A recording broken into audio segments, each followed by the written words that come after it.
You're a public company and looking for a way to tell your story to millions of online investors. Welcome to AGORACOM, North America's largest online investor relations firm. We deliver investor relations to the web's biggest sites and search engines to help you find new investors. In addition to those websites, over 1 million investors read over 95 million pages of news and information on AGORACOM this year. AGORACOM, where smart public companies and investors click. Good morning. It's Wednesday, October the 1st, and you're watching AGORACOM TV. I'm your host, Paul Kandakos. AGORACOM TV is a daily, fast-paced, 5-minute show bringing you the best headlines in the morning so that you can hopefully profit from them and potentially find your next great small cap investment. I've got 6 great press releases for you this morning. It just so happens they're all from the resource sector. Nonetheless, they are worthy of your attention, and I've got 3 halts to report on in the second segment of our program. So without any further ado, let's get down to business. Our top story this morning is VMS Ventures. They trade on the venture under the symbol VMS. The company is announcing assay results from drill holes 58 to 61 at its Reed Lake Discovery Zone near Snow Lake, Manitoba. Some great numbers, great intercepts coming out of the company. We've got hole RD0861, which intersected 100 meters of 3.6% copper. Included within that, we've got 40 meters of 7.8% copper. Included within that, we've got 16 meters of 14.5% copper. And then finally, included within that, we've got 9.7 meters of 18% copper. So big copper values coming out of VMS this morning. A little bit about the company. They're focused primarily on acquiring, exploring, and developing copper zinc properties in the Flin Flon Snow Lake VMS belt. Company's last at 42 cents, 52-week high low of 176 and 35 cents, and its market cap currently stands at approximately $13 million. Moving on, we've got Slam Exploration. They trade on the TSX Venture under the symbol SXL. Disclaimer time, they are an AGORACOM client. The company is announcing assay results from the first of 11 holes recently completed on its wholly owned Costigan project, which is located in New Brunswick. The following highlights from the press release are: we've got a length of 1.5 meters, which contains 44 grams per ton of silver, 10% lead, and 20% zinc. We've also got 28 meters of 5.8 grams per ton of silver, 1.6% lead, and 3.6% zinc. And finally, we've got 127 meters containing 7.3 grams per ton of silver, 1.1% lead, and 2.1% zinc. So great numbers coming out of Slam Exploration this morning. The company's also announced that all 11 holes in the 2,700-meter drill program intersected zinc-lead sulfide mineralization at depths ranging from surface to 471 meters below surface.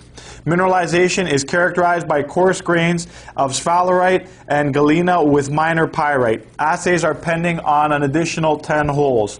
The company is last at 6 cents. 52-week high low is a high of 26, low of 4 cents, and the market cap of approximately $5 million. Moving over to the Ring of Fire, I'm reporting on Probe Mines. They trade on the venture under the symbol PRB. The company has announced that they've received assay results for their McFalls West drilling program, and they're announcing significant values for platinum and palladium identified in peridotite. 3 of the 9 samples from the 60-meter intersection returned significant and highly anomalous values in platinum, palladium, and gold. A 1-meter section returned the highest value with a combined 2.1 grams per ton of platinum, palladium, and gold. And finally, in addition, we've got a 1.9-meter section which returned an average grade of 0.36 grams per ton, combined platinum, palladium, and gold. And this is once again Probe Mines. They trade on the venture under the symbol PRB, and they're located in the Ring of Fire. A little bit about the company. They're a Canadian-based precious metal exploration company with a portfolio of highly prospective mineral properties. The company is currently focused on the McFalls Lake area, where it owns 931 claims covering almost 15,000 hectares. The company's last at 20 cents, 52-week high of $1.24, 52-week low of 12 cents. And moving on, we've got Victoria Gold Corp. They trade on the venture under the symbol VIT. They're confirming in this press release that they have entered into an arrangement to complete their previously announced friendly transaction, pursuant to which Victoria will acquire all of the outstanding common shares of Gateway. And if you recall, we reported on Gateway a couple weeks ago. They had a significant hit on gold over long intercept. A little bit about the transaction. Pursuant to the transaction, all the outstanding common shares of Gateway shall be exchanged for the common shares of Victoria on the basis of a 0.5 of Victoria common share for each common share of Gateway. A little bit about Victoria.